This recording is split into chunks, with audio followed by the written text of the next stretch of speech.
Biasanya serabutan. Disuruh orang ya, disuruh buang sampah atau apa ngaduk. Sekarang kan boro-boro megang pacul, nggak jalan juga.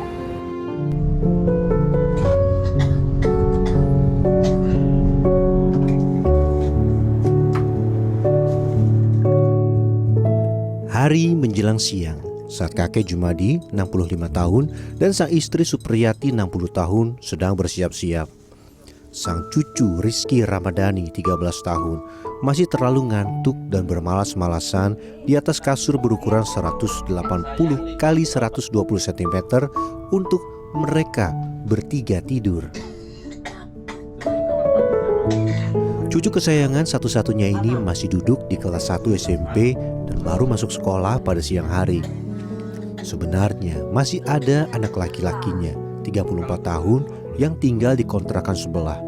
Namun ia masih sakit akibat kecelakaan kerja.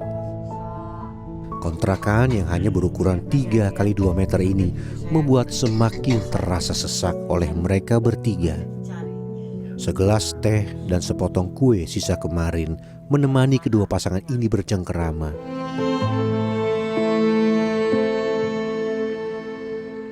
Pahitnya hidup tergambar dari tempat tinggal mereka. Sesekali si nenek harus teriak karena kakek mulai kurang pendengarannya. Kakek Badi, demikian biasa dipanggil, adalah pencari petai Cina yang ia petik dari tanaman pinggir jalanan di Jakarta Timur. Karena kita usaha ini salah, itu salah, gitu ya. Ya dia ngelihat orang kok jualan ini bisa gitu. Nah dia coba-coba nyari petai. Gitu. Keduanya berprinsip, apapun permintaan akan dilakoni asalkan tidak meminta-minta. Beragam pekerjaan pernah dicoba kakek Badi, mulai dari berdagang hingga menjadi tukang kuli bangunan. Karena kesehatannya menurun akibat penyakit asma, kakek Jumadi sudah tidak bisa lagi bekerja mengandalkan tenaga. Biasanya serabutan. Disuruh orang ya, disuruh buang sampah atau apa lagi masih sehat. Apa ngaduk. Kerja bangunan itu? Kerja bangunan. Sekarang kan boro-boro megang pacul, nggak jalan juga. Waduh, ya tenaganya nggak bisa udah. Napas suntuk sendiri. Mencari petai Cina awalnya tidak sengaja. Jumadi melihat banyak sekali pohon petai Cina di sekitar Pulau Mas hingga Rawasari, bahkan di taman-taman. Orang tidak tertarik kalau petai Cina masih berbentuk batang. Dengan cara dikupas inilah kakek Badi kemudian menawarkan dagangannya. Menggunakan galah panjang, buah petai Cina ditarik hingga patah dan jatuh.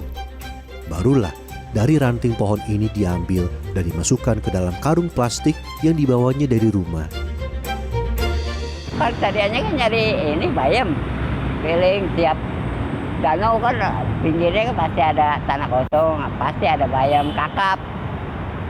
Tuh nyoba gitu, udah nyoba kurang, lari ke petai Cina, wah petai Cina banyak nih, cakep nih. Mau coba-coba gitu. Lumayan, alhamdulillah sekarang. Jalanan di bawah Tol Ahmad Yani Cempaka Putih yang ramai tidak menyurutkan niat kakek Badi menyeberangi demi pohon petai Cina. Nantinya petai Cina ini akan ditawarkan dengan cara duduk dan menunggu di bawah jembatan Transjakarta Rawasari Cempaka Putih. Saat ini berjualan petai Cina sudah kurang laku. Hanya pelanggan-pelanggan lamanya saja yang masih sering membeli. Membawa uang Rp10.000 ke rumah sudah sering dialami kakek Badi. Namun berusaha hingga sore tetap dilakoninya. Pernah. Kering? Sering dah. Ya kita kan namanya sifat dagang, orang kan apalagi panas begini, orang kan kurang mal ini. Kalau nggak langganan banget buat obat, kagak.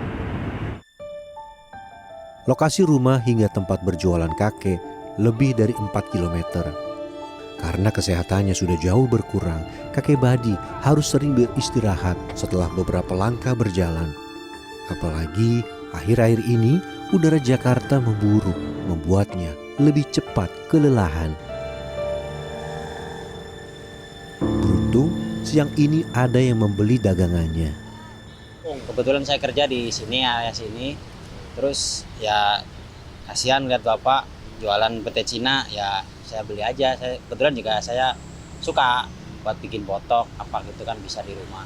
Kita merasa kasihan juga gitu ya, udah tua kok masih jualan ginian gitu. Ternyata dibeli gitu ya. Iya, makanya saya beli gitu.